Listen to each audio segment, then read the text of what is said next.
ગુજરાત આપના નવા સંગઠનની જાહેરાત થઈ છે। ગોપાલ ઇટાલિયાએ કરી છે નવા સંગઠનની જાહેરાત। ઈસુદાનના નેતૃત્વમાં નવી ટીમની જાહેરાત થઈ છે। કૈલાસદાન ગઢવી બન્યા છે પ્રદેશ ઉપપ્રમુખ। રામભાઈ દડુક, યુવરાજસિંહ જાડેજા ઉપપ્રમુખ છે। પાટીદાર નેતા જિગીશા પટેલ ઉપપ્રમુખ પદની જવાબદારી તેઓ મેળવી ચૂક્યા છે। કોળી નેતા બ્રિજરાજ સોલંકી યુવા મોરચાના પ્રમુખ। પ્રદેશ મહિલા મોરચા અધ્યક્ષ બન્યા છે પાયલ સાંકરિયા। ઉચ્ચ શિક્ષિત રમતગમતના ક્ષેત્રમાં ખૂબ નામના કમાયેલા સંગઠનના જાણકાર બેન જયલબેનને પ્રદેશ ઉપપ્રમુખ તરીકે જવાબદારી સોંપી છે। અમદાવાદ કચ્છી સમાજના પ્રમુખ અને અગ્રણી સીએ કોર્પોરેટ જગતની અંદર જેમણે ખૂબ સારો એવો અનુભવ ધરાવે છે એવા સીએ કૈલાસદાન ગઢવીને પણ પ્રદેશ ઉપપ્રમુખ તરીકેની જવાબદારી સોંપી છે।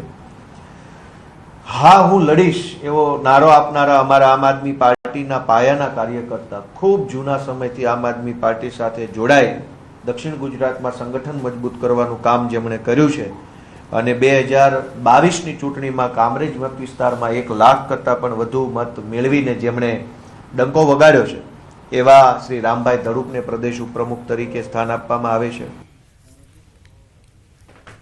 નવસારી જિલ્લાની ગણદેવી નગરપાલિકામાં હોદ્દેદારોની જાહેરાત થતાં જ વિવાદ સર્જાયો છે। પક્ષ દ્વારા નામો જાહેર કરતાની સાથે જ અસંતુષ્ટ નગરસેવકોએ જાહેરમાં નારાજગી વ્યક્ત કરી। હોદ્દો ન મળવાથી નારાજ સભ્યોએ દંડક સહિતના આગેવાનોને રજૂઆત કરી હતી। કેટલાક સભ્યો ભાવુક પણ થયા હતા। આ દરમિયાન નગરપાલિકાના હોદ્દેદારોએ મીડિયાને કવરેજ કરતા અટકાવ્યા હતા। ત્યારે હાલ તો હોદ્દાઓ લઈને મામલો ગરમાયો છે।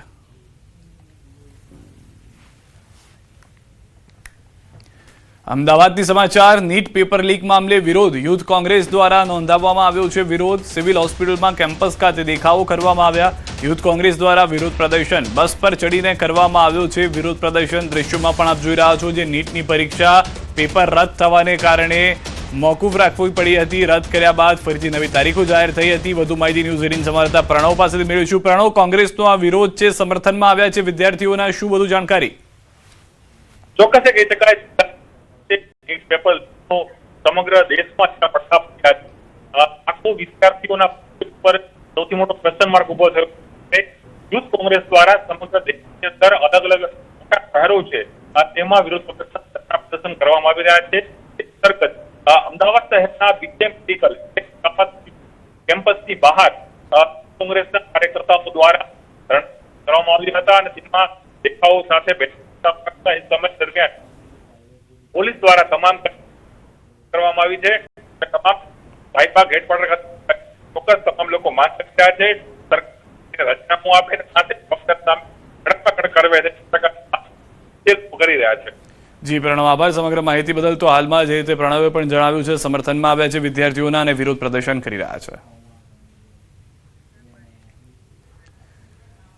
સુરતના ભટાર વિસ્તારમાં તસ્કરોનો આતંક। એક જ રાતમાં 4 દુકાનના તૂટ્યા તાળા। મેડિકલ સ્ટોરને બનાવ્યા નિશાન। ચોરીની ઘટના સીસીટીવીમાં કેદ। શટર ઊંચું કરી દુકાનમાં પ્રવેશ્યા। રોકડ રકમની ચોરી કરી ફરાર થઈ ગયા। ખટોદરા પોલીસે તપાસ આરંભી છે।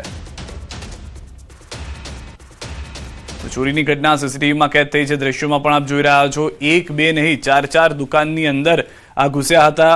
આરોપીઓ જે છે તે પહેલાથી રેકી કરીને ગયા કે શું તેને લઈને પણ વાત ચાલી રહી હતી, કેમ કે તપાસમાં જે રીતના દ્રશ્યો જોવા મળી રહ્યા છે તેમાં એ પણ જાણવા મળી રહ્યું છે કે રેકી કરેલા હોય, જાણકાર હોય તે રીતે તેઓ આવ્યા છે અને તે રીતના ચોરીને અંજામ આપ્યો છે। પોલીસ હાલમાં સીસીટીવીની મદદથી તપાસ કરી રહી છે।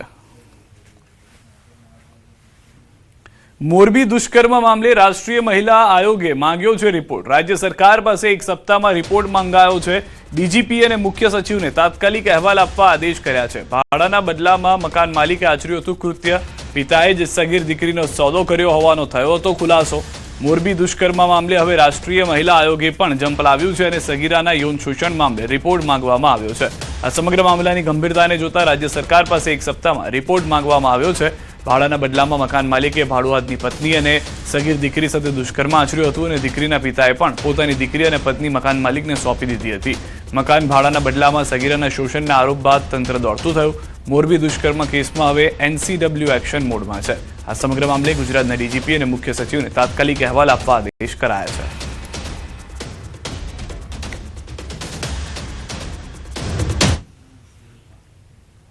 અરવલ્લીના મોડાસામાં કાળજુ કંપાવી દે તેવી ઘટના સામે આવી છે। એક કૂવામાંથી નવજાત બાળકીનો મૃતદેહ મળી આવતા ચકચાર મચી છે।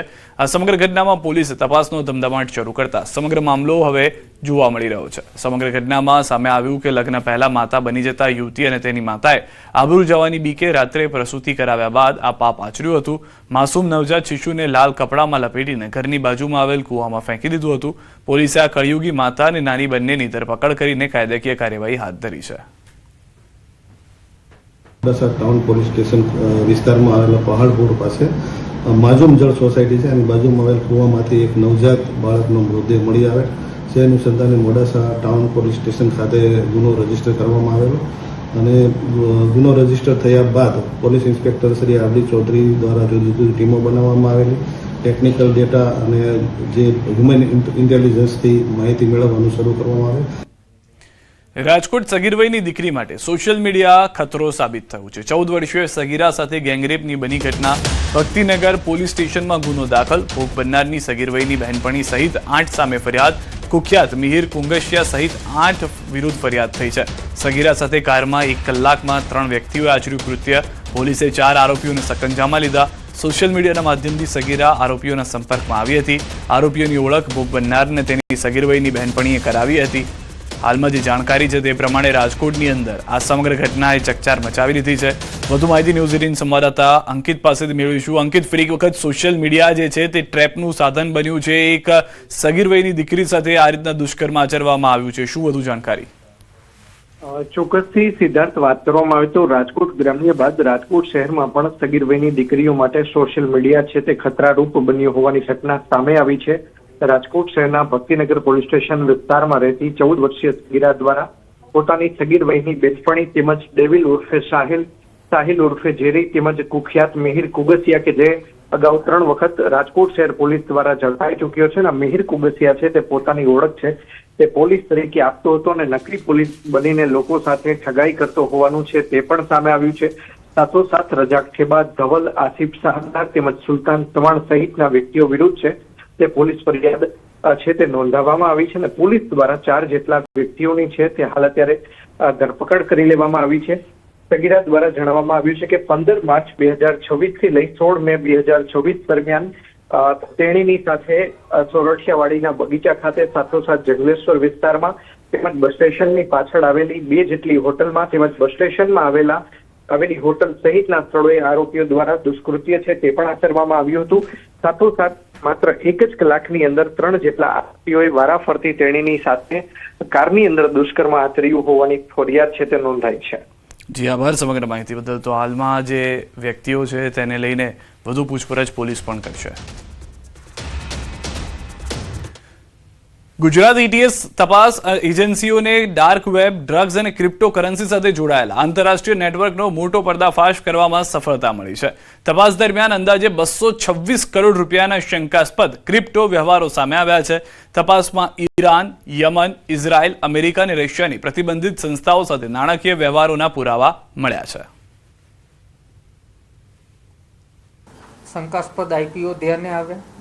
એ શંકાસ્પદ આઈપીઓ ઉપર કામ કરતા એક આઈપી ભારત દેશનું મળેલું, જે આઈપી સીધું સંકળાયેલું હતું artemislab.cc।